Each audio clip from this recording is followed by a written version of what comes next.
The Jomon period is the key to understanding the world's ancient civilizations. The clay figures with the sunshades aren't aliens.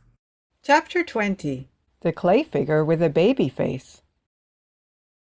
So there were also these kinds of cute clay figures in the Kamegaoka culture. Yes, everyone calls this clay figure the baby clay figure. This is the only figure that represents a baby in the 10,000 years of the Jomon period, right? Well, I wonder about that. I actually doubt whether this is really a baby. But it has such an innocent face, and it's swaddled in a blanket. If it's not a baby, then what on earth is it? Dear me, everyone jumps to conclusions so quickly.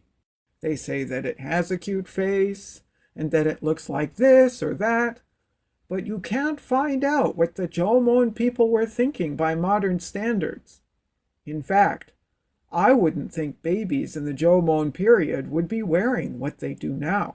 The Nagawa clay figure, which sold for $1.5 million, was most interesting because of the oracle bone script that it had on its back. It is important to observe the patterns on the back and think about what it might mean when looking at a clay figure. Even when people from Hakodate look at the Hakodate Hollow Clay Figure, which is a national treasure, they pay no attention to the fact that there is a coiled snake engraved on its back. I really get what you're saying, Doctor.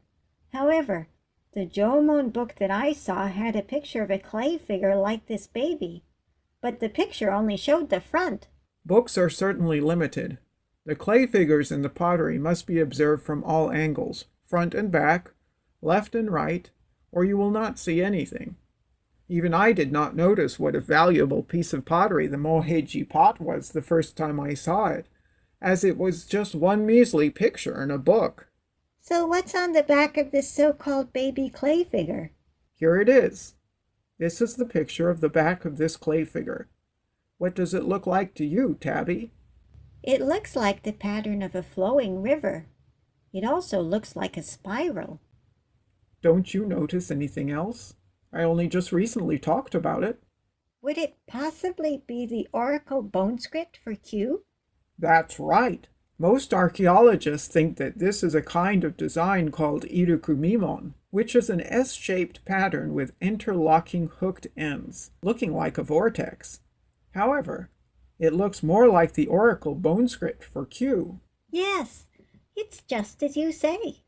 You can find the irukumimon all over the world, but in China's Yin dynasty, it was replaced by the appearance of the oracle bone script for Q.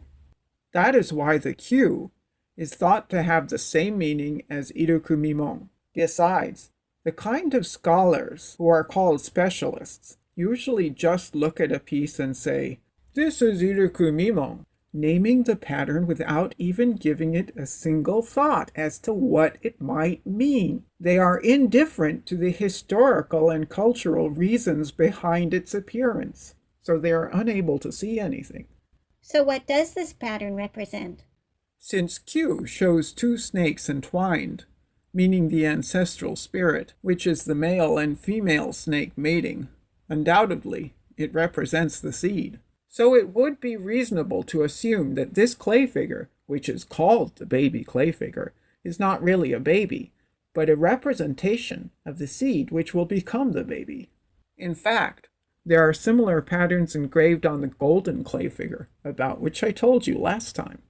What a shock to find out that such a cute baby figure could be related to that crude clay figure.